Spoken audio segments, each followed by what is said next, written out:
Awesome. Hello, everyone. As we get settled, we wanted to start, we'll do introductions, and then we were going to just turn it over to Chief Garnett for a minute to give us a good, thoughtful, not to put too much pressure on her, update. But do you mind if we start at this end? And it's a good way just to make sure the mics work, just to do an introduction, and then we'll just get rolling. Rose Amador Leboeuf, Connection to Community. Kishan Vagini.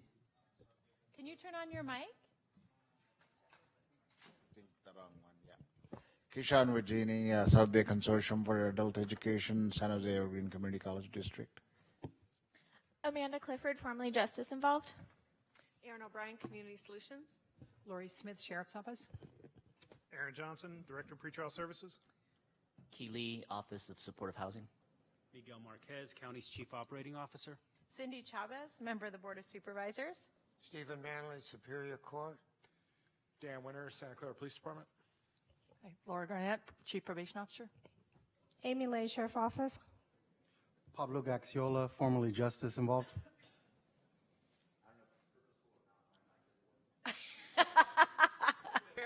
We heard enough from you. No, I'm just kidding. Go ahead, Chief. Eddie Garcia, Police Chief. Damon Silver from the Public Defender's Office. Great. And Chief Garnett, you're going to get us started. Hi, good afternoon. And actually, Pablo could also do this. He was there. There was a resource and employment fair at the adult over on North First Street today that I think was sponsored. I know it was pretrial reentry and probation. And if I missed anybody, I apologize.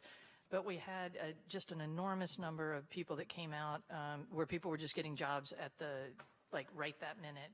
And I just wanted to run down the list of who was there because it was super impressive.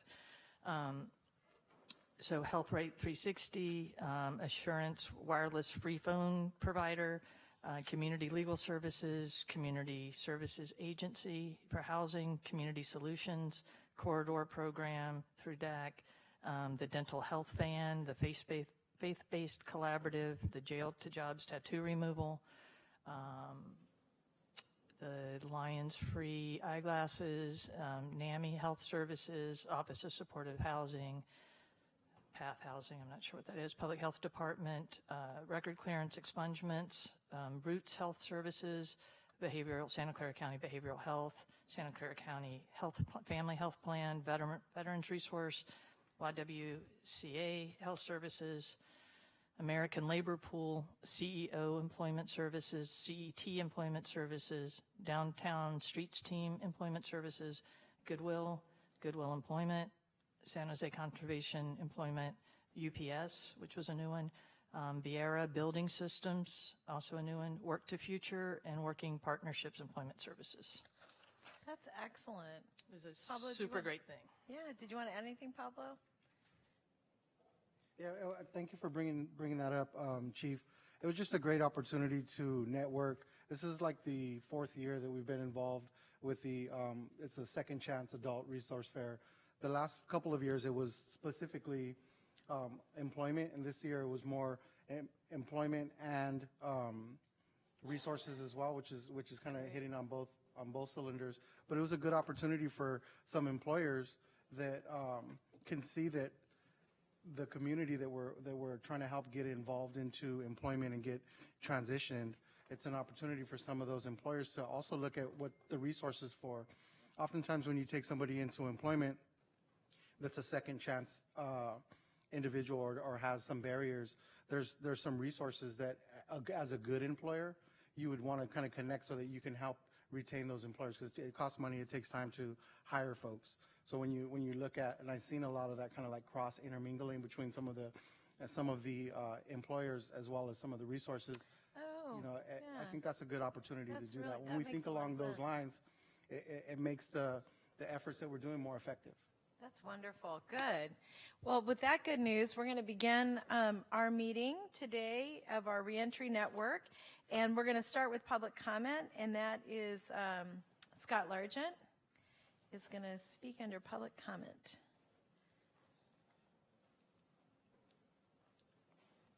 Kind of brought everything down today.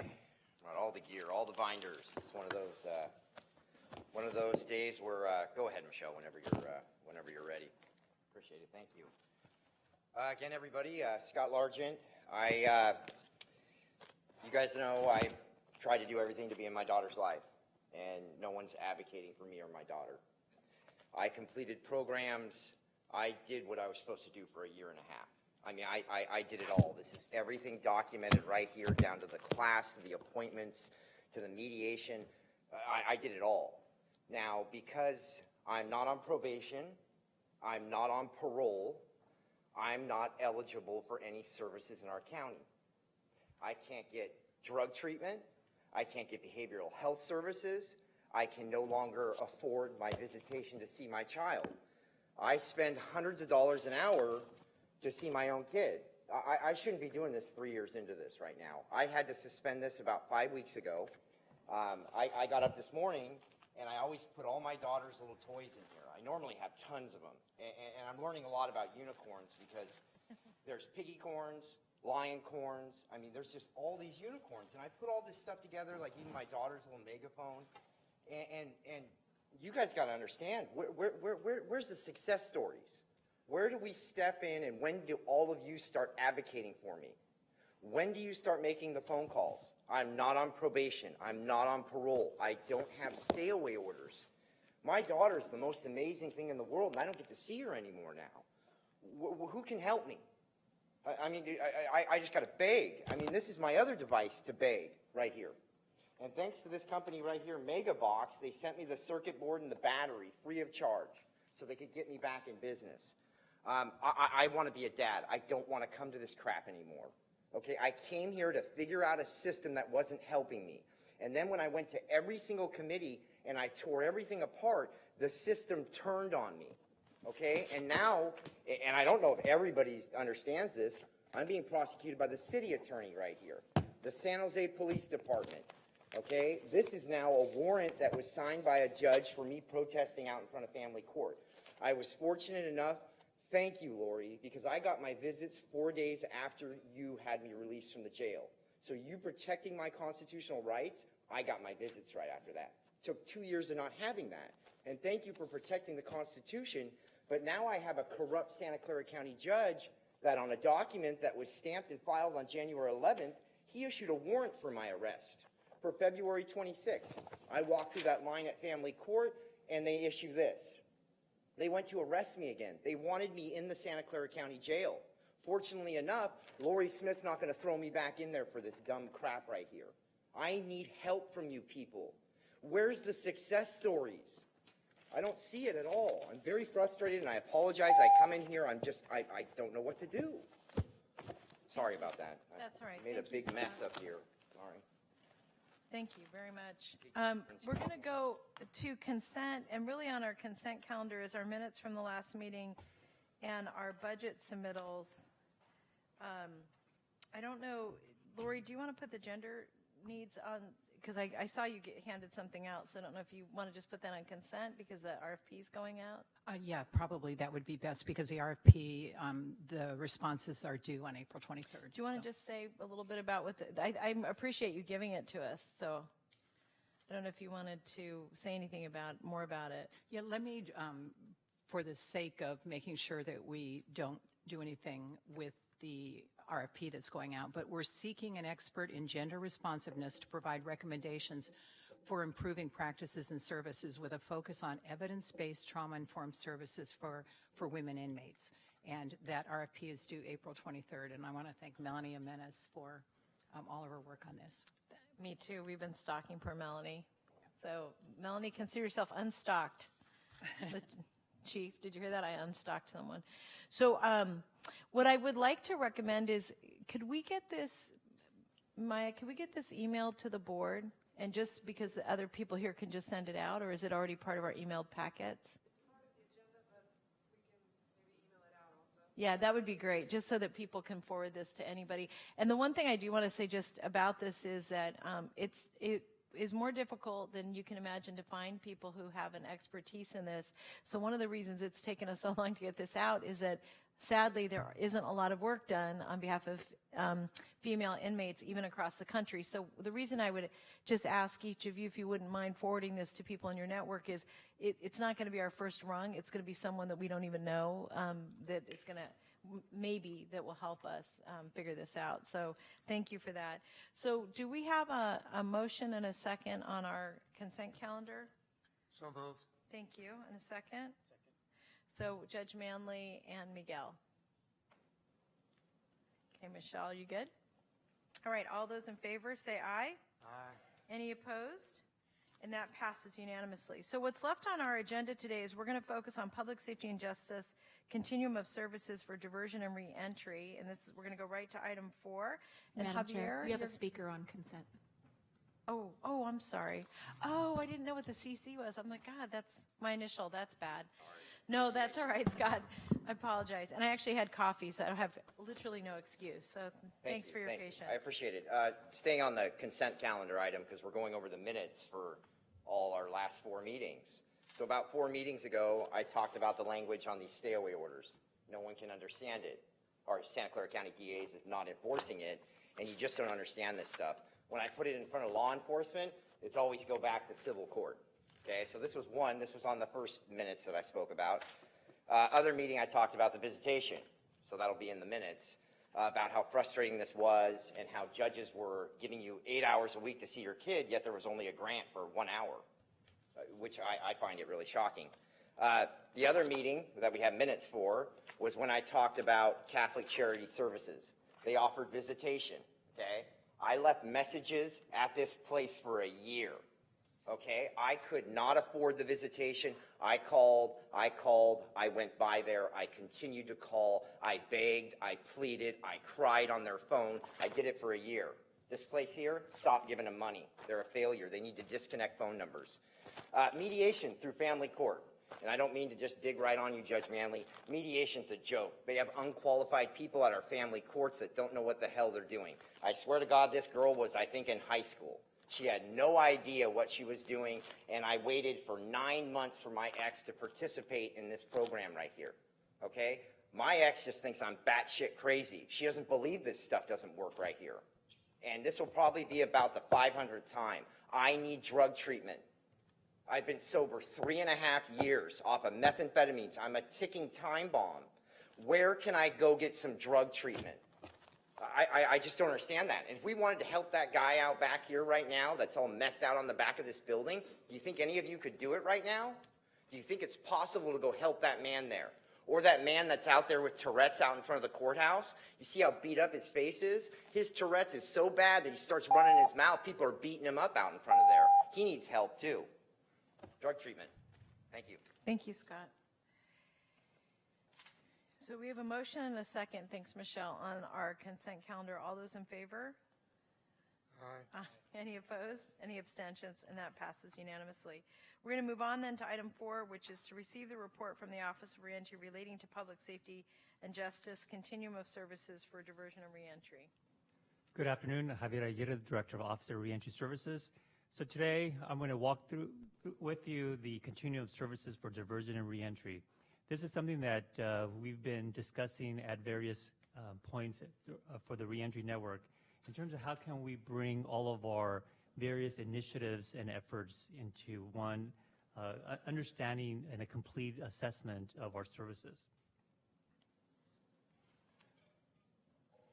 Reentry Network was established to look at how do we assist folks that are coming out of jail and prison, and also the implementation of Public Safety Realignment, which was AB 109. And our driver has been to look at alternatives to incarceration.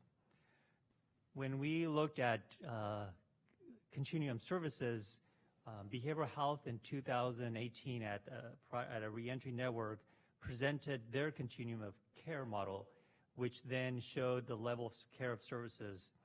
And on this slide, you'll see the mental health services. So this is what they currently provide. And as they look at expansion and refocusing their efforts on servicing clients coming out of jail, this is just one example of how a continuum of services looks like. This continuum that we're looking at for the public safety and justice for reentry diversion will be focusing on the immediate stabilization of a client, the health needs, the social services, and economic supports that clients need when they exit jail and prison. So before we looked at drafting a model of continuum services, there was a few questions that we attempted to answer, and we'll be going through this during the presentation. I want to focus on the second bullet, the client service needs. When we look at how do we serve clients, we wanted at a client-centered focus. And we want to know what the clients are identifying as their needs when they come to the reentry center as one of the portals for reentry. With that in mind, then we look at how we want to depict the continuum of services that the clients are asking us to assist with them. So we took our first cut in terms of looking at the stages of continuum services, and we were very fortunate to look at Community Catalyst. It's a nonprofit from the East Coast that had already developed this continuum of services for another county. So part of your packet is attachment A, and this is just a visual of how this continuum of services will look like. So the clients would be looking at what their immediate needs are: food assistance, short-term housing, identification, transportation. And the next stage is the health services, like healthcare enrollment, primary care, substance use, and mental health services. Then the third stage is what we call the social economic supports, looking at employment, vocational, family finding, education, long-term housing, faith-based services. And then the last portal, the last stage is case management or client navigation. It is very critical that when a client leaves at any reentry portal, whether it's exiting jail, coming to the reentry center, or appearing in court, they know what services they have identified and who they're being assisted by, whether it's a case manager or a client navigator. When the reentry network established the jail diversion subcommittee, they asked the committee asked us to look at a sequential intercept model. This sequential intercept model really identifies what stages people enter into the criminal justice system. And so on attachment B of your package, we kind of redid the sequential model that we presented a few years ago and kind of look at it from a perspective of a client in terms of a roadmap, in terms of being intercepted at a community level, law enforcement, the initial detention, court hearing, jail courts, reentry, and then back in the community services. So this will give us an opportunity to kind of also look at diversion efforts. So when we talk about diversion efforts is what are some initiatives or opportunities for law enforcement agencies to use as alternatives to a no entry to the jail portals. So again, this is the, as part of your attachment B, looking at the sequential intercept model to help us frame this continuum of services. As many of you were part of the discussion to develop our new strategic plan, we're very fortunate that the Reentry Network approved it. It went to the Public Safety and Justice, and now it's going to go before the board on April 23rd for the adopting the 3-year adult reentry strategic implementation plan. Our focus is to look at a client-centered approach with keeping in mind those 4 key strategies: serving the client, strengthening collaboration, sustaining public safety, and steward operational excellence. Again, from the lenses of the client, what are the services that they've identified in various portals, and how we in the county partners, both county agencies and our community-based organizations will support that continuum of services. Part of that strategic plan is looking at our objectives, and on this slide, the last 2 bullets is what we strive for success indicators. The number of clients retaining their jobs by utilizing AB 109 funded programs, and the number of clients successfully completing their mental health or substance use treatment that are funded by AB 109. Again, this is critical that we measure our success and our outcomes based on what the client is receiving from county agencies and our county partners. So how do we then come together in terms of identify what measures and outcomes? So an attachment D of your packet is our logic model that a few years ago, as part of our AB 109 data and evaluation subcommittee developed. And that gives you an understanding of the resources that we've invested over the past few years, the activities that support those resources, what are the outputs in terms of the referrals, number of people receiving services, and then the desired outcomes. And the desired outcomes is basically what we envision the client to receive throughout this process. It is very critical that as clients come in and identify their needs, that then they are assessed and screened by our professional staff, whether it's behavioral health, in custody, behavioral health at our reentry resource center, and then also looking at what are the supervision requirements that the individual may have from either with parole, probation, or pretrial. So with that in mind, the attachment A is kind of the model that we want to present and also refine as we move along. Our goal then is to share that with all of our stakeholders at the Reentry Resource Center and most importantly with our clients. So as they identify when they come in at the Reentry Resource Center, they fill out a registration form, they identify their needs. We then understand who is responsible for meeting those needs. And if they're being enrolled in a program, say in an outpatient program at the Reentry Resource Center, they're being case managed by a rehab counselor. Could be 90 days, 6 months, 12 months. Well, what is the role of the case manager to assist the client with those needs? If they're just coming in for a one-touch, say they need connection with faith-based to support them with FAL needs, then it's a client navigator. So a peer mentor, community worker will help them transition to that faith-based center for that one-touch support. So what is critical that as the client leaves the Reentry Resource Center, they know whether they're going to be case managed by an individual or they're being navigated by a community worker, peer mentor, or community health worker. And if they're not being case managed or navigated by client navigation, then they're just getting a packet of resource that empowers the client to then follow up. So with that, I'm open for questions and comments about the continuum of services. So let me just say to all of you why this got agendized.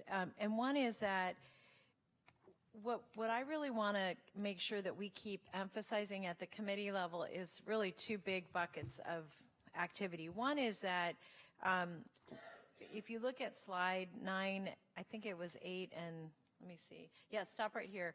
If you look at the strategic plan efforts, you can see that there are some very concrete objectives for our strategic plan. If you go to the next slide, our desired outcome using our logic model. But the thing I wanted to be able to focus on is this very first area, which is success is measured by preventing crime and reducing recidivism and expanding resources.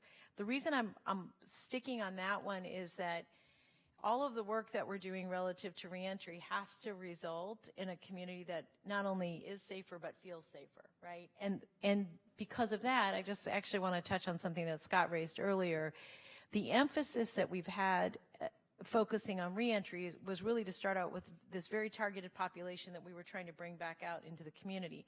But the other thing that we now understand is that if our goal is to keep people from getting too far into a system, then this idea around a no entry model really needs to be universal, meaning it's universal if you're coming out that you need a certain kinds of set of services and that experience may require a different approach. But if we're trying to keep you from coming in, then you shouldn't need to be on parole or probation or have any other kinds of challenges in order to access the service, because then what we're saying is in order to get services, you got to get in big trouble, right?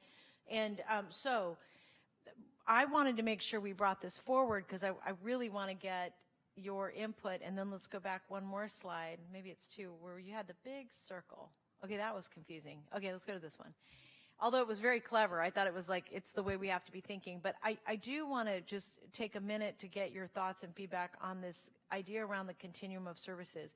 Dr. Smith challenged me, and I'm therefore challenging all of you, to think about how we think about this service model without calling it no entry or no reentry, like, you know, even reentry, because in a way it's not, I mean, the objective here is something different. It's not just that we're bringing people back in. We'd like not to see them in the criminal justice system, and we've got to figure out a way to kind of put everything out there so that we're spending less money, honestly, just for the sustainability of it. You know, if we keep doing it the way we're doing it, we're not going to be able to afford to do it. All that is to say, when I look at this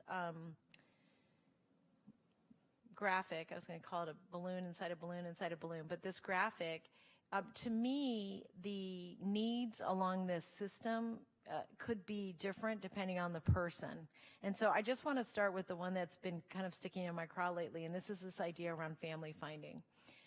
The reason I would put family finding in the immediate need for some people is the way that we keep them from struggling is connecting them back to their families sooner rather than later. And that could include both literally family finding and also family mediation, because as was explained to me earlier today by Chief Garcia on another topic, if we can, the way to really keep someone out of the system is reconnect them with friend or family, like in that moment, right? Like, okay, you're drunk in public, but you are not just out here by yourself. You're with a friend who's not drunk in public. Why don't you go with a friend? I mean, like thinking about it at that low level. So in any case, I want to leave this graphic up because I'm interested in your thoughts and feedback on the approach of the stages of a continuum of care, and then really on your thoughts about whether or not we can mirror this for people who are not yet justice involved, but could be at risk. Yeah, along that same line, I just want to say I think I love what you said, and I think it's spot on. And I think the availability of services at whatever time somebody needs them is just as essential as what services we provide, because 8 o'clock Monday morning is a really different time than 11 o'clock Saturday night when you're in the throes of it. That's actually a really excellent point. Tony, did you want to add something? Well, several things. I think that the RDA analysis of all of our jail diversion, treatment court, post-justice dovetails with this, and they've actually created, using the intercept model, what our current, what do I want to call them, our current spots are where individuals might come into our system. And we'll be receiving the draft this month and hope to bring it here at the June meeting. But one of many things that they've offered to me is we have to be looking from a clinical standpoint or a service delivery standpoint very differently and triaging people that are coming into jail or going to one of our diversion programs, because there's a big distinction between somebody with very high mental health and substance use needs and a long criminogenic history compared to individuals that our law enforcement partners are picking up off the street with very mild low-level crimes, but basically behaviors that are distressing to others. And so looking at what we'll be bringing forward are the recommendations around using particular assessment tools from a clinical standpoint for all levels of care, working very closely with Dr. Woods in custody. So I think that the work that we're doing and we'll bring forward will really line up with this in a way that not only identifies those areas that are strong, those areas that are weak. They'll be making recommendations on capacity. I've shared with you, Supervisor, that that's important to us as well. And there's a lot of focus on how people are coming into our system and at what point are they really being assessed for what their service needs are in terms of behavioral health, and strong recommendation that we look at people using a different quadrant model that would be in the best interest of people not going into jail and not being sent into a criminal justice post-justice continuum of care when they could really be treated in an adult system and get their needs met and hopefully not reappear. So it's lots of data. I know that you will particularly like it, but I know that all of the public safety partners who were interviewed will be tapping them so that they can comment on this before we bring it forward. And I'll say that one thing that we can do when this comes forward is make sure that what's also in our packet is the slides that you presented today so that we can actually look at them side by side, which I think would be really helpful. Judge Manley, and then Pablo, and then Amanda. Two issues. One, I look at this somewhat differently. And I think Javier and everyone has done a fantastic job at the Reentry Center. All of this work that we're looking at today is incredible. But I go back to a simple question, and that is this. And I'm not talking about all offenders, but I'm talking about mentally ill, substance abusers, homeless, those at the bottom, who never go to the Reentry Center. Shouldn't we look and try and figure out why we are not engaging those clients? These are the ones that I know Tony says, yes, okay, they shouldn't, they're on the streets, minor crimes, some of them. The police are, what do you expect the police to do?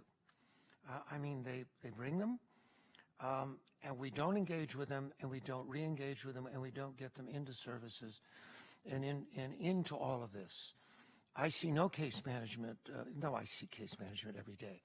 But what I want to say is I don't see meaningful case management. I think case management, client navigation are wonderful concepts. They do work. They're evidence-based. But they take low caseloads, a great deal of work, good people doing it, or they're unsuccessful. And I think, if you don't look at the people that aren't going to the Reentry Center or refuse to go, which I face every day, I don't want to go there. They have metal detectors. Nobody ever said, I have to listen to it. And I say, no, you're making this up. Go there anyway. We've got to look. I'm saying, let's find out why they won't go, why they will not engage in treatment, and take it from a whole different perspective. And I think that's where Tony and I think we agree. We have to find a whole new way to reach people. And that's the way I look at it on that issue. The second one I want to talk very briefly about is your issue of family, which I think is incredibly important. It's a problem I face every day, and other judges do too. We're stuck in a system with laws that so often do split families up, drive them apart, do not allow them to be reunified. But when you have an opportunity, and I'm talking only in the criminal justice system, mentally ill, homeless, challenged people, what is the proposal to solve that problem? See that? You mean to connect them to their families? Yeah, how do you, So let me tell you, because you sit in a courtroom, and I would love to link people back to their family if I could. So Judge Mann, let me tell you what we're going to borrow. We're going to borrow a strategy that we're actually starting to use now in foster care.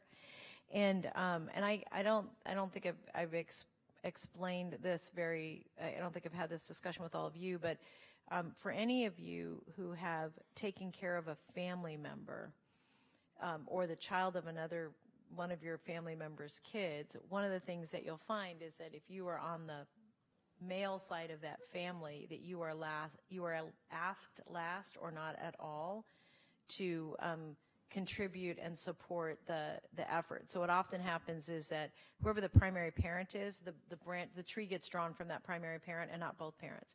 What family finding is allowing us to do in foster care is when we know that a family's in trouble, it's allowing us to do case discussions with broader members of the family that therefore may be available to step in for the child, because our goal is to keep as many children out of foster care as possible, and the best way to do that is, for lack of a better word, is have a foster family member be that lead parent. And this is really something that Judge Len Edwards has been pushing the county to do. So about a year or two ago, we just began our first contracts.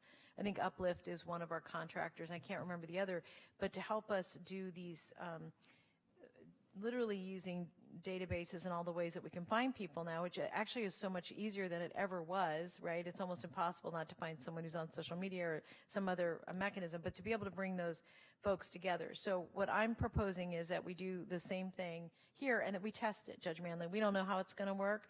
I want to start with reentry because at that point when people are coming out, I think it's late, but I think it also will give us a chance to gradually learn the best way to do that.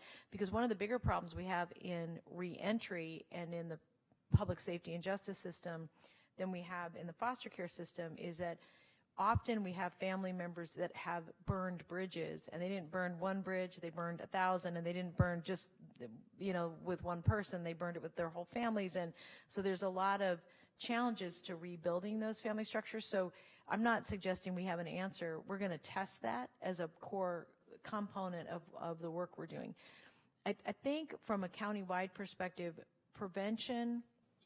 prevention really is key, and we really do say we believe in families, which we give that rap all the time, then really this is an opportunity for us to take that one step further. We're also going to be using our partnership with NAMI to help us dive into that. Actually, with under the leadership of Tony Tully's, we're going to be spending even a little more resources having that opportunity to dive in and expand the current contract we're doing with NAMI to even allow us more opportunities to do that. But we don't know the answer to that yet. I don't even want us to guess because we're going to figure it out. So we'll be looking forward to your input. Amanda. Oh, and then Pablo, I'm sorry, and then I'll come back to Pablo. Go ahead, Amanda. So I strongly believe in family finding / family reunification because this was a service I could have benefited from.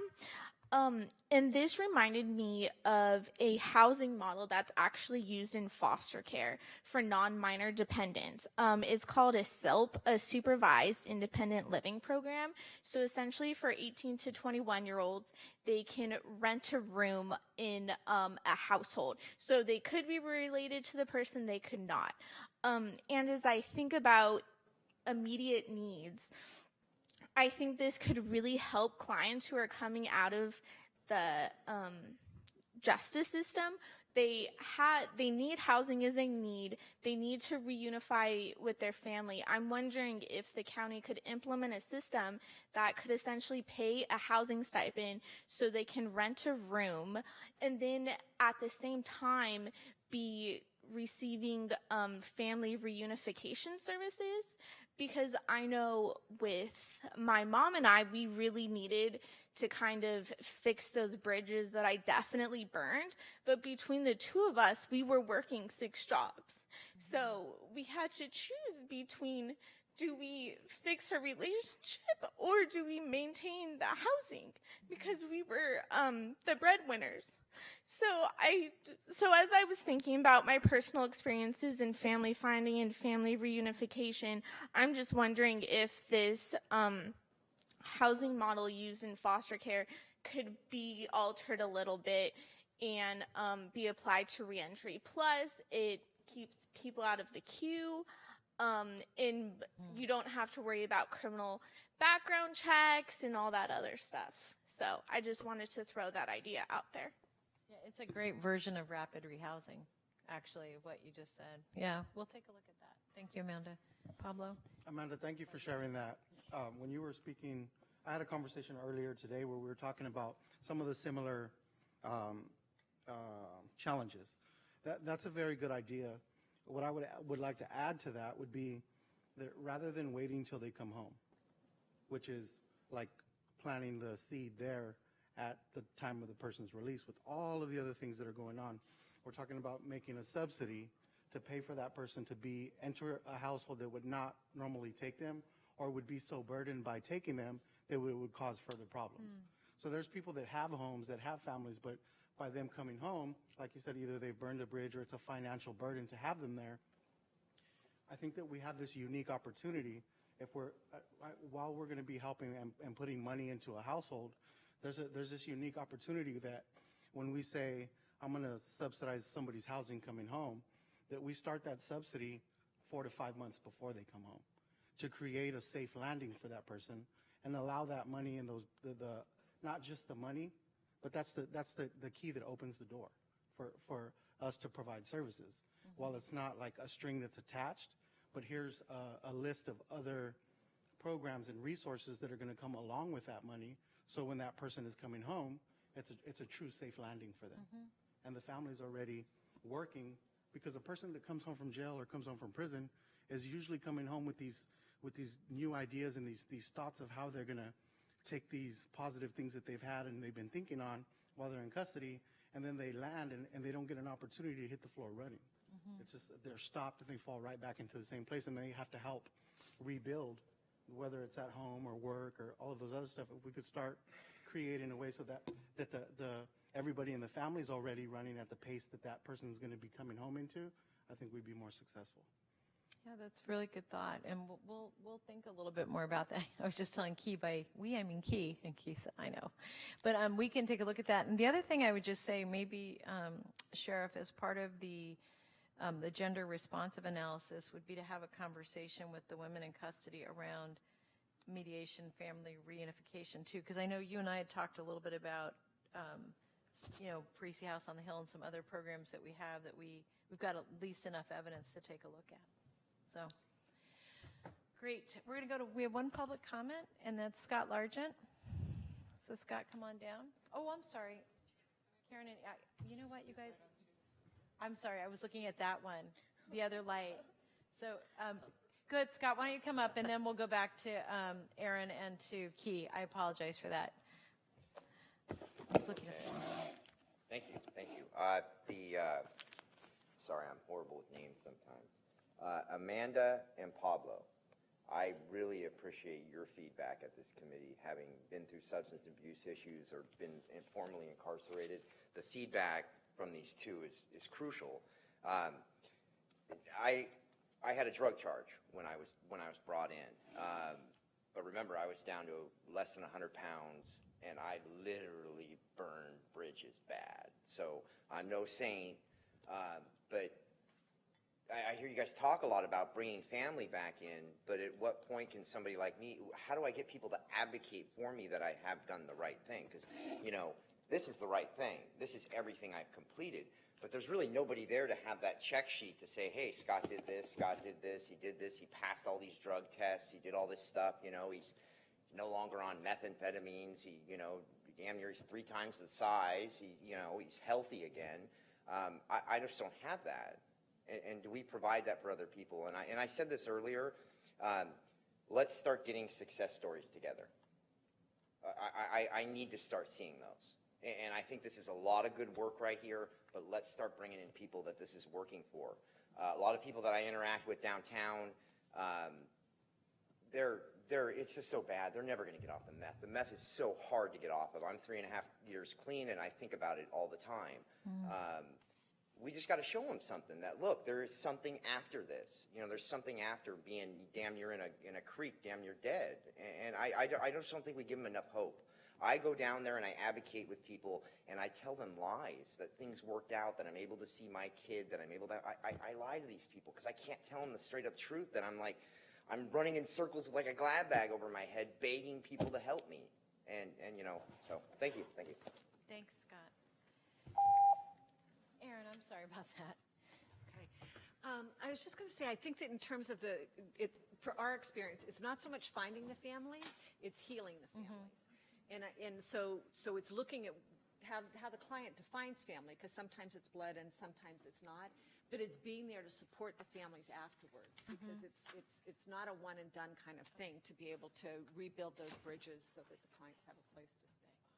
Right. No, I mean, one of the broader terms here is as it's used even in the foster care system, has a lot to do with the mediation as well, because one other challenge is that when a child is taken from one parent, that sometimes it's seen as a betrayal for the family member to step in. And so there's a lot of I'm using the term mediation. It sounds to me much more like counseling, but mediation seems like the best word because it's something else entirely. But I mean, not entirely, but something else. So that's a great point. Key? Pablo, Amanda, I think those are great ideas. Actually, Javier, some folks from the public health department and I got pretty far around the same idea in talking to sort of the community members of the San Jose Eastside Peace Project. The idea being is we generally have subsidies and services, but sort of know where to put the subsidy, right? So if folks can come back to sort of their community, their family or friends or whatever, that might be a way to sort of use our housing programs there. Maybe, Javier and I can put our heads together to see if there's sort of some flexibility in existing appropriations to sort of pilot some type of program starting the next fiscal year or something. Just sort of getting back to the stages of continuum of services, Javier, you gave the example of the behavioral health continuum of services. And when I think about the behavioral health continuum, the driving factor there is sort of the acuity level, the sort of the symptoms associated with someone's mental illness, and then what type of treatment interventions are sort of needed for that. When we look at sort of the continuum of services for supportive housing, it's really the driving factor there is what is the level, intensity, duration of housing supports, basically subsidies, that is needed to resolve that person's homelessness. The challenge presented with the Office of Reentry Services is like, yes, there's some commonality, but there's a whole range of needs out there. And it's sort of really hard to try to develop one continuum of services that is sort of unifying everything. So just an idea might be, rather than trying to find that unifying strand, it's really about knitting together the different continuums appropriately and sort of making sure that that's navigated well. It's just an idea. Yeah, I actually, what are your thoughts on that, Javier? So when the board approved the Community Corrections Partnership, the CCP plan, the idea was to serve clients with a high risk. And those identified with being a high risk to recidivate or reoffend was based on the correctional alternative or the case system. And so the probation officers use the case risk assessment, and so do the rehab counselors for specific clients in custody. The problem with that is it's criminal justice information. Now, can that case assessment then be shared with the non-criminal justice system partners to then put them or triage the clients? And so, and then where do we put that score and what system? And so now our focus is more of triaging clients and making sure clients are placed in programming if they're being supervised by probation or parole or the sheriff deputies under CASU. Because we know those are individuals that have already been assessed and they are high risk to recidivate. Moving forward, the hope is that at some point we can use the case score connected with the client letting us know when was their last time they were in custody, what crimes they've committed, to then identify where are they in this risk to reoffend, and are they high, low, medium, and then which path do we then provide them? Because case management is expensive. Client navigation is less expensive, but it's also about the case conferencing and trying to work for meeting the client's needs. So that's something that we're looking at. And we have the CAPS case conferencing that we do weekly, and so does for parolees. So we're kind of looking at what are the services that our high-risk individuals are receiving and what the successes are. So the only thing I would just add to that is that when we think about reoffense, often, like when I hear that in this environment, I think of somebody committing an act of violence or burglary or something like that. But I also think that the other question really is, when does someone fall off the wagon? And I know you all may be already conflating those two issues or combining those two, but I'm really not. And I only mention that because again, just having a conversation with Gary and Chief Garcia today, I've been, I'm wondering, and it may be just for it, maybe Tony, when your proposal, when your discussion comes forward, we might take just a little bit of that presentation to dive into the implications of the the dual diagnosis of somebody who's got a drug addiction and, and alcoholism, something else that we've identified, because I think that makes all of these plans less consistent, right? Because there's a lack of impulse control and management that kind of goes back to the point that Judge Manley was making. So I think it's worth us maybe just taking some time to dive into what the implications of that are. And then the other thing I'll just fess up to is that I have had a really difficult time understanding when someone, when I remember when I first was here 100 years ago, we had drug and alcohol on this side, mental health on this side, and if you were dual diagnosed, you were just out of luck, But now I feel like I can't decouple the two enough to understand the implications of them relative to our public safety and justice work. Yeah, I mean, and if maybe that's something we could put on for our next. Why don't we talk about that when we bring the information forward?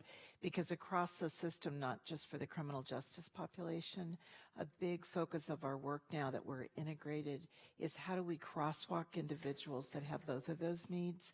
And in a short way of saying this, the challenge that we face is right now the way it's set up in California. If your primary problem is mental health, but you also have co-occurring needs, you can be funded through Mental Health Services Act and Medi-Cal. If you're a substance use person, you're in a different system. And so somebody would need to have a substance use primary diagnosis. This is how this is how the feds has set it up. That would have to lead, and then the secondary would be mental health. So part of the structural frustration that you experience, and I certainly experience, it's not about a lack of trying. It's truthfully we are limited in what the regulations require in these two separate managed care plans. And so a lot of the conversation we've had in our adult system of care and our criminal justice system of care is how can we streamline that for patients? The contract providers, Aaron's brought this up a lot. How do we streamline this for patients and make it easy for the clients we serve? And it requires a lot of backroom planning and training and workflows to try to make that happen. We've looked at other counties that are doing this. All of us are struggling with that same piece. And I think, too, there's the back of house issue. There's how we pay for what. Yes. And then there's how services are provided. But then there's also what someone can do that gets them reoffended that may, in fact, be we need to put them back into rehab versus jail, and understanding how to do that. And I genuinely don't. So maybe when you come back, you can talk a little bit about this. Eddie, I see you leaning in. Is this something you want to weigh in on, or were you just thinking? You just had this pensive look on your face. Okay. All right. So, Judge Manley, sorry. Go ahead. I was just going to add something relating to what Key said. If I understand what you're saying, Key, is it's what's really needed here is collaboration, very real collaboration between what you do and what the Reentry Center does. Thanks, and to me, I would add behavioral health. Because on a daily basis, I mean, I'm at the ground level. I see these absolute disasters. I'm losing my housing. You've got to let me out of jail. Well, where's your case manager? Why don't the case managers of Bo, they're not here today. Well, but are you going to mental health services? Yes, and I have a case manager at Gardner. Well, where's that case manager? Can you all get together and figure out what we should do next? See, that's, to me, you got to put all of this together so that we can make better decisions. I mean, I would very much not like to see someone lose their housing.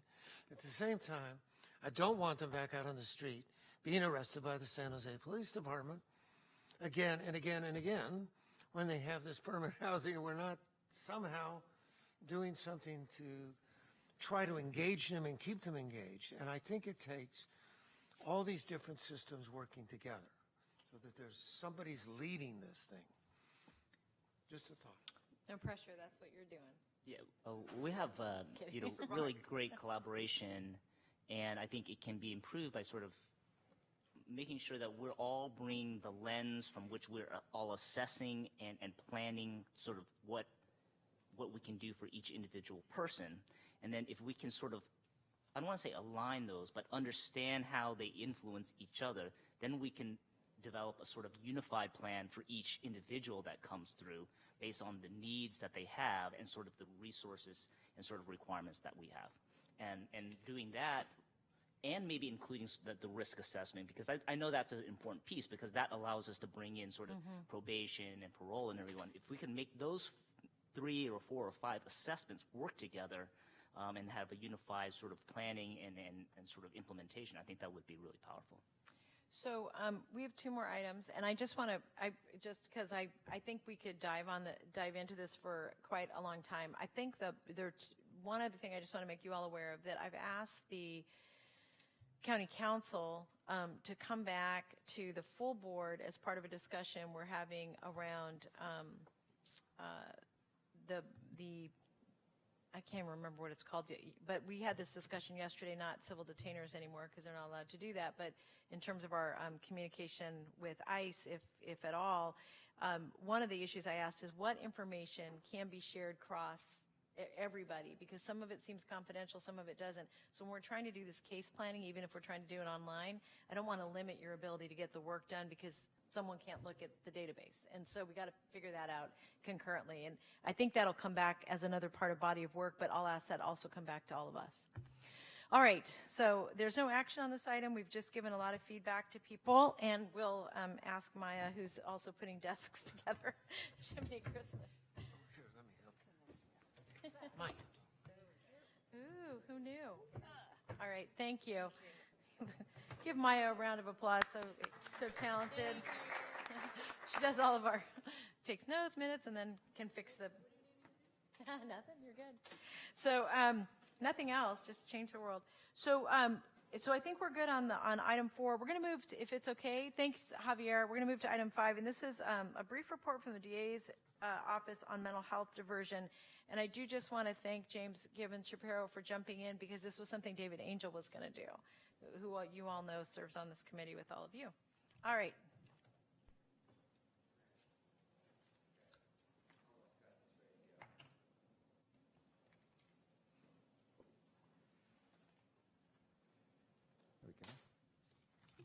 All right.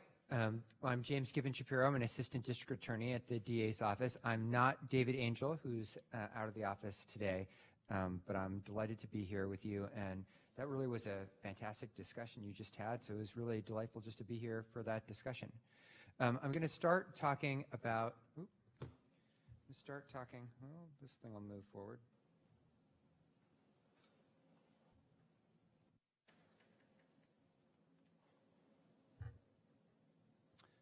Okay, wonderful. I'm going to start talking about what diversion is in general, because I think that in our county we use that term and we often mean different things by it. So sometimes when we talk about diversion, we mean diverting someone, no entry, so stopping an entry point to the criminal justice system. Sometimes we mean we've filed criminal charges and then we're diverting from a possible conviction of those charges. Sometimes we mean we're going forward with a criminal case, but we're going to have someone be diverted to a sentence that does not involve traditional incarceration. So we usually, when we use that term, we mean all sorts of different kinds of things. I'll just say that for the way we think about diversion, that the model for diversion is different from the regular criminal justice model, in that the regular criminal justice model is trying to figure out the truth of what happened. So is this person in fact guilty of this crime that they've been charged with? And second of all, holding them accountable for that crime.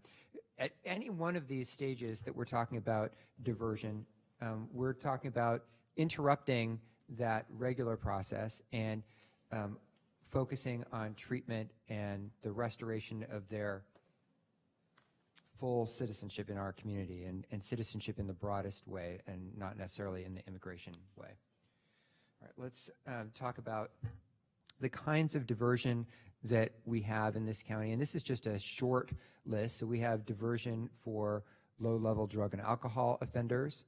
We have a kind of diversion under AB 292, which is a recently passed state law that allows the district attorney's office to recall a sentence of someone sentenced to state prison and to have them resentenced, perhaps to a lesser sentence. And since its passage, we've used it a few times in Santa Clara County, and in those cases we've used it for people who are severely mentally ill and perhaps would do better with treatment rather than being in state prison. We have our drug treatment court, and Judge Manley, I know, is the giant in our county, in California, and in the world on drug treatment courts. I would defer all questions to him, really on most of these issues, actually.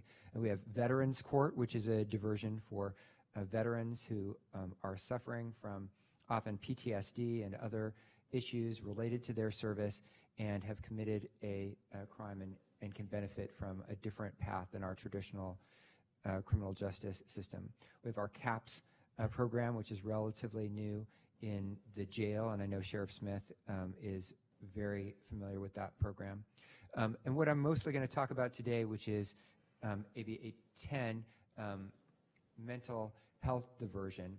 So mental health diversion has two tracks. So the first track has to do with people who are charged with a criminal case, and then they are, either because the judge or the defense attorney has raised the issue of their competence to stand trial. So this person is charged with a criminal proceeding, but they don't have the ability to understand the charges against them, understand the criminal process, or to meaningfully assist their attorneys. And so that's one category of people who are subject to this new mental health diversion law. And then secondly are people who are severely mentally ill, who we're viewing treatment as a way to better serve them and better serve our community than the traditional criminal process. So I'm going to talk a little bit about the criteria for the mental health diversion for the seriously mentally ill. So you have to have a recognized diagnosis under the Diagnostic and Statistical Manual. It has to be a significant factor in the commission of the crime. I think that most important is that there has to be a treatment option that would be appropriate for this person and that we can figure out. And I think that as we think about how this has worked since the law went into effect, that's been the biggest challenge. It seems like this is related to the challenge that I had the pleasure of listening to, is that what are the services that are actually available in the community for the mentally ill? And if you're going to find a diversion alternative for a severely mentally ill person, one of the requirements of the law is that you have an appropriate mental health treatment plan, and not just a plan, a way to effectuate that plan. And that requires that you have services in the community that are going to serve this person. And I think that my friends in the Public Defender's Office would agree that that's been one of the biggest challenges of this new law. All right, the second a strand of this has to do with people who are incompetent to stand trial, and I talked a little bit about what that means. The status quo with that is that someone is doubt is raised as to their competence to stand trial. The court orders an evaluation. Various experts get appointed to evaluate this person, and then if they're found incompetent to stand trial, they get treatment in the state mental hospital. Of course, there are not enough beds in the state mental hospital, so sometimes they wait a long time in our county jail, waiting for a bed at the state mental hospital. And sometimes even the process of getting to that point where they would be ordered to the state mental hospital, it takes a long time. So that is that status quo, I think everyone in the state and certainly in our county recognizes is a problem, because when we have people that we recognize are incompetent to stand trial, we don't have enough state beds for them. So for the people who are under mental health diversion, who are incompetent to stand trial, we are leaning hard, as we do in so many other things, on Judge Manley, because we're diverting some of those people who otherwise would have gone to the state mental hospital or waited for a bed in the state mental hospital. We're referring them to Judge Manley's courtroom, and we're relying on his excellent team to find the right treatment options for those people, to either have them restored to competency or not. All right, so let's talk.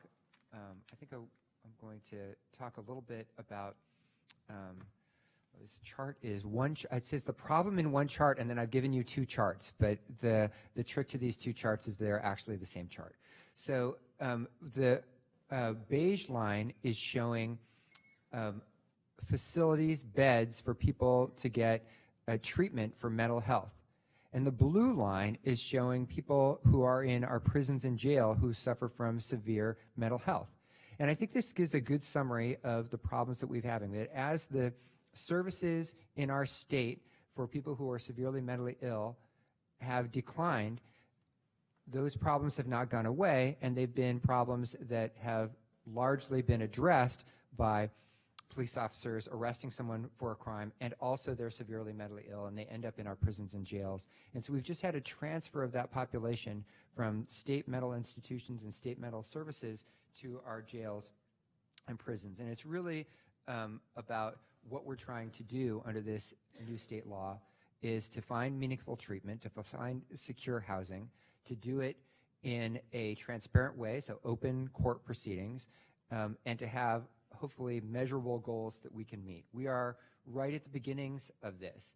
And I'll say that the challenges are, they're not many, they're a few. One is that the hearing process is sometimes difficult. It's sometimes a contentious process. We don't always agree that someone should be going to mental health diversion, and then we have litigation on that. And there's the problem that I mentioned a few moments ago of finding the appropriate treatment plan that actually is going to lead to a successful outcome for this person who we already know has committed a crime and we already know has a severe mental health diagnosis. But as we were thinking about this law and its implementation, our alternatives were the status quo, which we know doesn't work. So we're looking hopefully to broaden the implementation of this law, to see its effects and to report back to you over the next months and years about how that's going. I'd say the early word is for people who are incompetent to stand trial. IST would be our little acronym for that. So far that's going well, and thank you, Judge Manley, because he and his team have a lot to do with that initial success. And for the more general mental health diversion, I'd say that the challenge of not enough services in the community to have a meaningful and appropriate treatment plan has been a challenge, and that's the kind of challenge that we've been talking about in this room already. So any questions? Are there any comments or questions? Christine? I'd appreciate a little feedback on what you were just touching on. How and who determines what an appropriate treatment plan is? And do you have any understanding for why borderline personality disorder and antisocial personality disorder and pedophilia are excluded from disorders that are they not considered treatable, or why were they excluded? All right, I'm going to answer the first question first because I think it's easier. So who decides what's an appropriate treatment plan? That's ultimately going to be a judge. So if the defense attorney and the prosecutor are in disagreement about, first of all, if they're in agreement about what the treatment plan is appropriate, then we're all going to agree on a treatment plan, and that's how it's going to move forward. If there's disagreement where the defense has said, well, this is the treatment plan we propose, and the prosecution says, we don't think that that's adequate, or we think there's additional questions, the ultimate decider is going to be the judge. And that's the way our criminal justice system works in general. That's the way it works in this situation. And we've had situations just in the last month where there's been a dispute, and the judges had to make the call about whether that treatment plan is appropriate or not. And then it falls on the next step is, how is this person doing in treatment, and reporting back to the court about that to see how that's working out. And I think we're going to, as we get more experience with this, we're going to find out what treatment plans have been more successful than others and what level of specificity is enough as we go forward. But I think that's been a challenge. As to your question about, I don't know what the legislators were thinking when they excluded various things. I will say that borderline personality disorder and antisocial personality disorder, personality disorders in general, are excluded in all sorts of other areas in the criminal law. For example, you cannot claim legal insanity, meaning the defense of not guilty by reason of insanity, if your mental health diagnosis is borderline personality disorder. So for those, I think they were trying to be consistent with other areas of the law, but whether that was a good or bad decision or what their motives were, I really couldn't tell you. I think for pedophilia, I'll just say my personal view is that I think that when people are committing a sexual crime against children, that the appropriate response for that is incarceration, and that mental health treatment is not the appropriate response, that for the safety of our community, that the appropriate response is incarceration, but that's my personal opinion. I can answer from the from what I know. I was involved in the drafting, and this was a very strong feeling by the legislature that these diagnoses should not be included. Nearly all others are. And if you read the DSM, it's practically every disorder. And everyone, myself, I have them, but the rest of you, of course, do not. But you will find that almost every disorder is covered. And that is going to be a great challenge as we move on to determine whether or not diversion should be granted. I would just point out that the one thing that I think it's very important to understand is this is entirely discretionary with the judge. And I just came back from a training we gave to 23 courts in Northern California. David Angel was there, as was Gilda, on a panel. And in talking to those judges, it's very interesting to me that there's going to be very careful analysis in my view, by the judges. This is not going to be like drug diversion, guarantee get out of jail and go to diversion.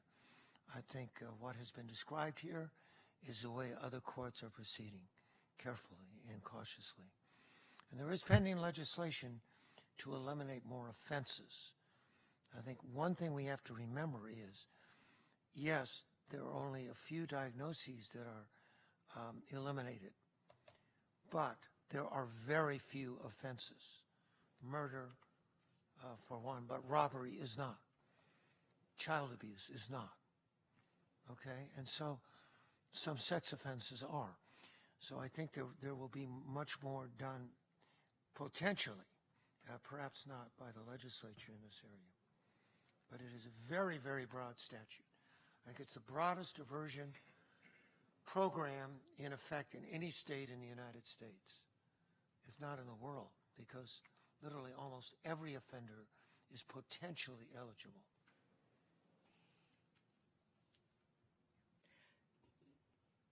I'm sorry. I only ask in part because frequently in parole hearings, you will hear that one of the reasons parole may not be considered is because they're considered to have antisocial personality disorder. So if a large portion of people who are incarcerated are somehow given that label, I think that eliminates a lot of people from being able to take advantage of this particular law. Thank you.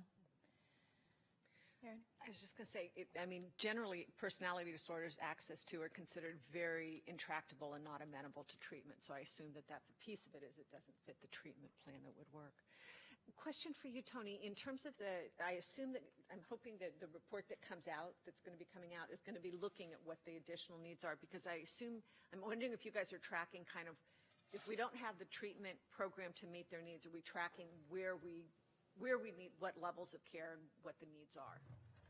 So on AB 1810, you and I haven't met. I'm the department head for behavioral health, and my staff is the one that's working with all of you on the AB 1810 service delivery side. We've done a tremendous amount of work on this, and we've submitted a plan to the state.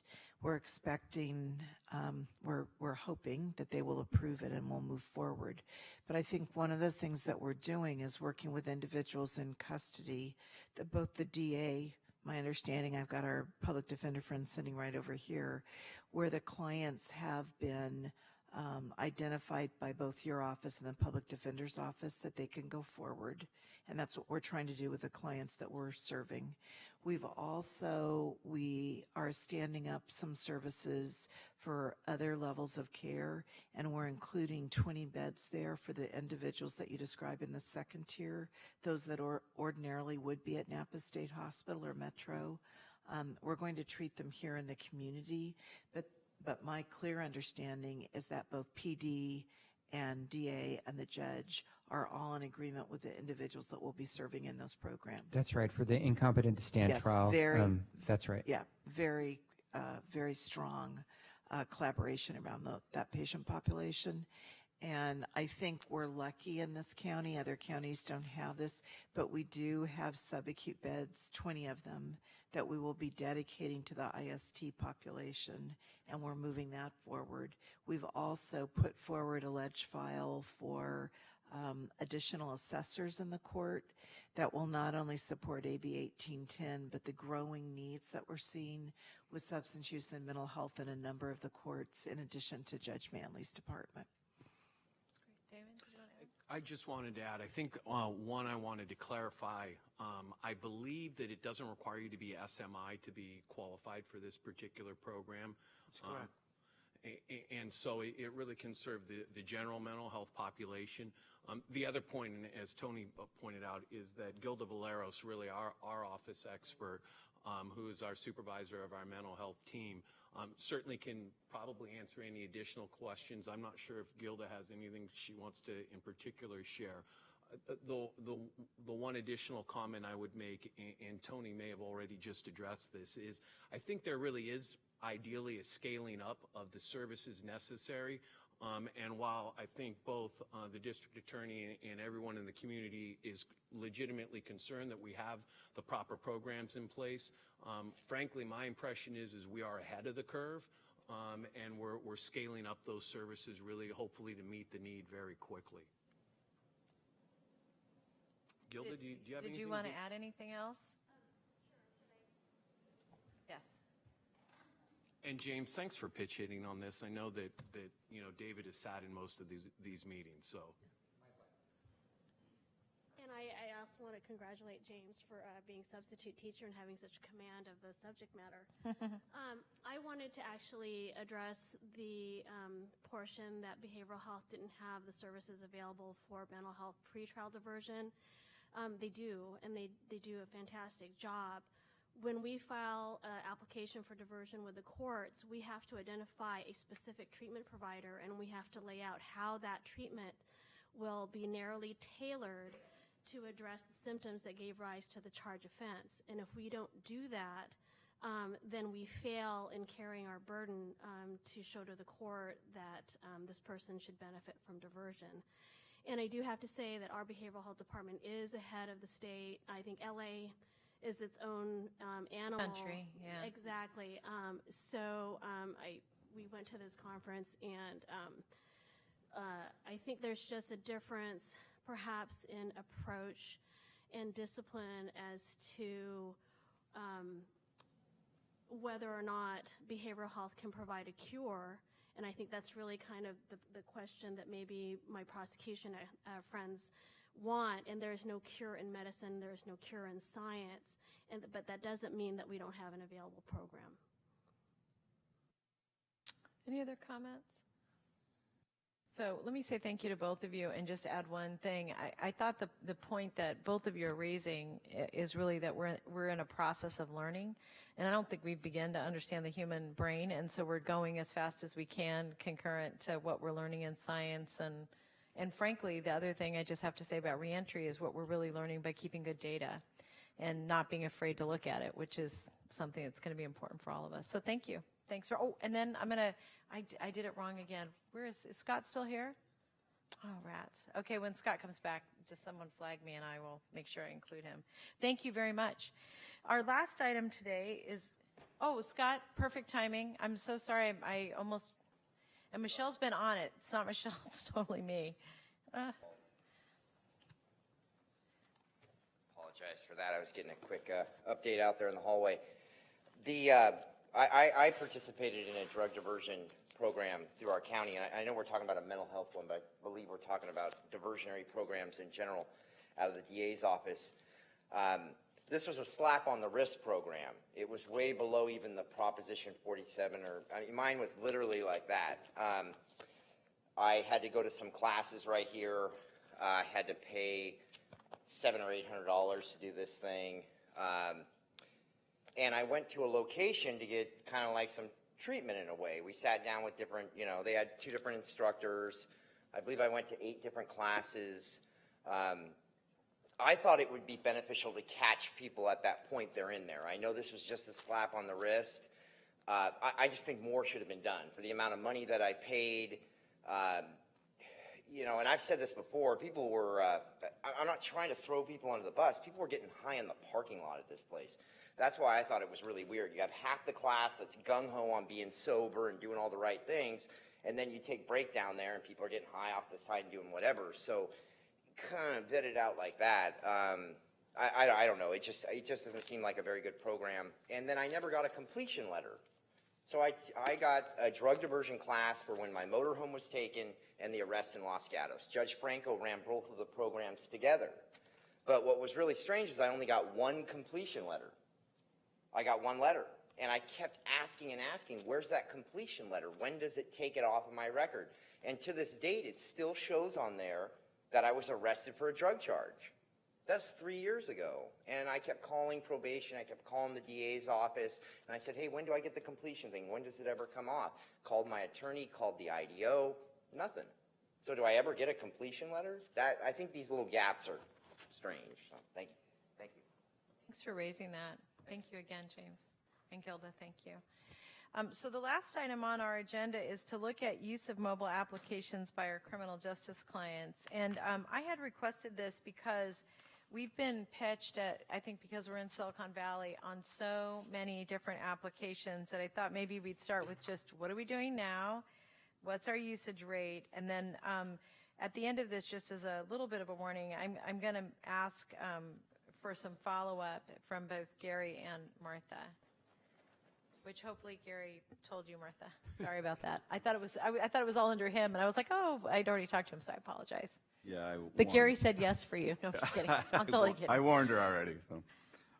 So after we received a referral, Kayla, who's sitting next to me, reached out to all the departments listed in the referral. This included the Sheriff's Office, Department of Corrections, Office of Reentry Services, Office of Pretrial Services, Public Defender, DA, Probation, Custody Health Services, and Behavioral Health Services to inquire about what phone applications they are using for their clientele.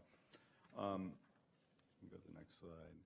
So what we found is while the Office of Reentry Services didn't have any of their own phone applications, they do refer many of their clients to existing phone applications in the county. This includes the Food Stamp Balance, Fresh EBT, My Benefits, CalWin, and also Ready SCC, which is a disaster preparedness application. We also spoke to Office of Pretrial Services. They have an existing mobile application that clients can use. This was designed in-house by TSS. It helps clients that are on pretrial release communicate directly with their pretrial officers. It also informs them of court dates, also has linkage to their public defender's office, the district attorney's office, and other service providers in the county. And then finally, we also talked to Behavioral Health Services, who, while they don't have an application, they do have a crisis text line where individuals can text and get services as needed. The remainder of the departments we contacted, some are looking at different applications, but none currently have them implemented. So some are also working currently on different tech projects within their departments, and once those are completed, they will look at the applications. So with that, I will take any questions you may have. Great. Are there any comments or questions? So on this one, oh, go ahead, Judge. I'm just was going to comment that I'm a very strong proponent, as you know, Gary, of this idea. And I, you know what, have you looked into the program? I believe it's in Contra Costa with the Public Defender's Office. Because it seems to me every day, there's literally no homeless person I see that doesn't have a phone or it was stolen or taken by someone or whatever. But it seems that regardless of the level of mental illness, regardless of the lack of any resources, they have phones, or they're into going to get them. There's some service. One of my clients works for it, one of the defendants, that is vending these outside the reentry center. And what I see that could be very helpful here is to, because often in the courtroom, to avoid having to remand people, avoid people having been arrested, warrants being issued, if the public defenders could at least have a way to try and contact their clients, it would really be helpful. And if I understand these new applications, they're able to talk to the client in a very user-friendly, as opposed to demanding way or threatening way. And so I just think it's an idea we should continue to explore. So just to answer that, Judge, is no, we have not talked to Contra Costa County Public Defender's Office, but I imagine as part of this follow-up referral, we will do that. Yeah. We are also very familiar with Robin, the public defender in Contra Costa County, so we'll have those conversations.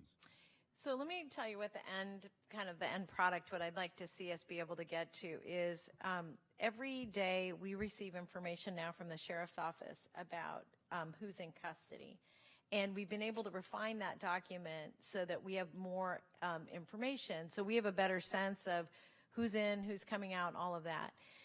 What I'd like to be able to do is get the same thing for pretrial services, probation, for all of our departments. And there are a couple reasons why I'm interested in making sure we have this. One, I think, again, as we more and more understand how people are moving through our systems, I think it's going to help us refine investment and dosage in part of the system based on how long someone is in. When are we going to see a whole group of people come out? And I'll just give you an example that has nothing to do with this, but actually it has to do with housing for foster youth. We have a bunch of children we know are aging out of foster youth. We know every year how many, and we know approximately how many of them are going to need housing, but we don't plan to that number. I can't really tell you why. We will, but we don't plan to that number. And I think part of the reason for that, honestly, is we're not looking at the numbers in front of us on a daily basis, and I think it out of sight, out of mind. And I really want to better understand where are the. We have 1,700. How many are in pretrial right now? 1,700. So 1,740 are in pretrial. How many of them are showing up to court? I think those numbers are really important. I think your number right now is 90 something. It's really high, right? Is it? You said 94. So 94% of people who are in pretrial are showing up for their. That's great news, but we don't talk about it. We're not acknowledging it, but that's actually really good information and will influence the rest of the system. So really what I wanted to ask for Gary and Martha to do was take a deep dive into what are other systems using it and where do those systems overlap? Because the other thing is we don't want every single department to have an app that's bananas, but we should think about where can we provide the most support. And the other thing is there's so many new apps, so I'm also recognizing that it would be easy to go down any particular path, but real-time information about people showing up for appointments, why wouldn't we want that?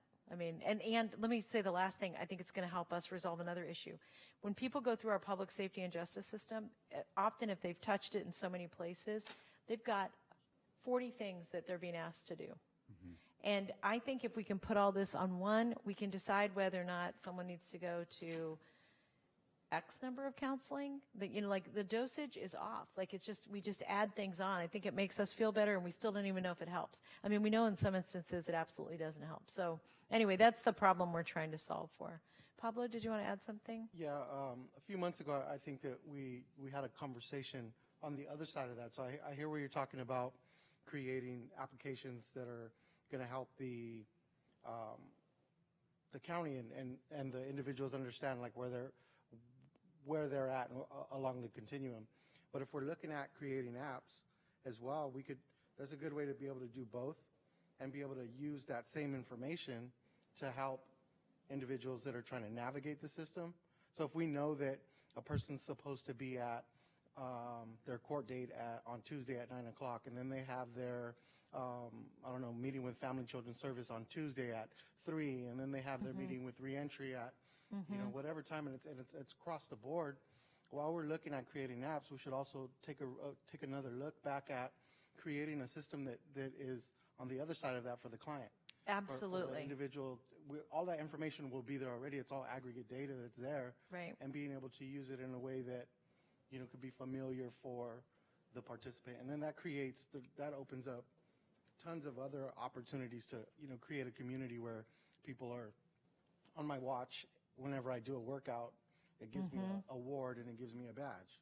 So the same type of thing that if I go to X, Y, and Z appointment, then some days I'm not going to work out, and then I look at my watch and I go, oh, it's not going to tell me I'm okay today, and I'll go work out. So the same thing.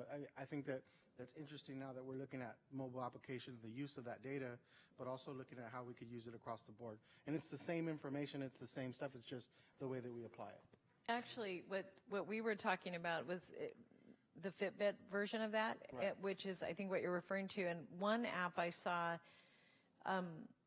actually help people with their appointments, but also did a reminder that was you could set for earlier. Like right now, a lot of, like, I don't know about you guys, but my calendar says in 10 minutes you're supposed to be somewhere, which is sometimes super helpful and sometimes, depending on how far away you are, no bueno, you know?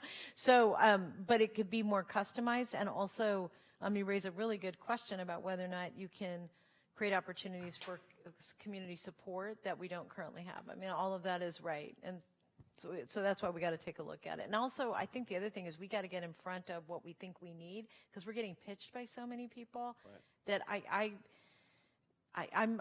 frankly have felt a little overwhelmed. I think, I don't know, like, it doesn't sound like it's that great, but I don't know, because I'm not the client necessarily, and I'd really much rather have the professionals and folks who've experienced the system give us feedback than, you know, me. So next steps are, I think what I'm going to ask is, Gary, if you and Martha can just kind of strategize about best approach and how and how we proceed. Do you want to make any other announcements? Yes, I do. Most of you on this on the Reentry Network have come into contact at some point with Kayla Lee, who's a program manager in the county executive's office and also the agenda coordinator for the Reentry Network. And Kayla has accepted a position at SSA and will be leaving us at the beginning of May, so this is her last meeting. But I just wanted to personally thank her for all of her work and coordination. It's a challenge putting these calendars together. She's also worked on our transportation RFP as well as AB 1810 and many other bail and release work group efforts. So I just want to personally thank her for all of her work and wish her well moving forward. Yay! So on behalf of all of us, thank you. And I'm so sorry to see you leave here, but I'm really glad you're going to be at SSA. You don't get to leave us, me and Maya. You're still with us. But thank you, everyone, and thank you for your good feedback today. And we will see you at our next meeting. Scott, I didn't forget him. Okay. I just want to make sure he didn't give me another note. So we're adjourning until June 20th at 2 p.m. And if you didn't have a chance to, I just want to encourage you to read the budget referrals that are going to the board. They're actually really very well done and very thoughtful. Thank you.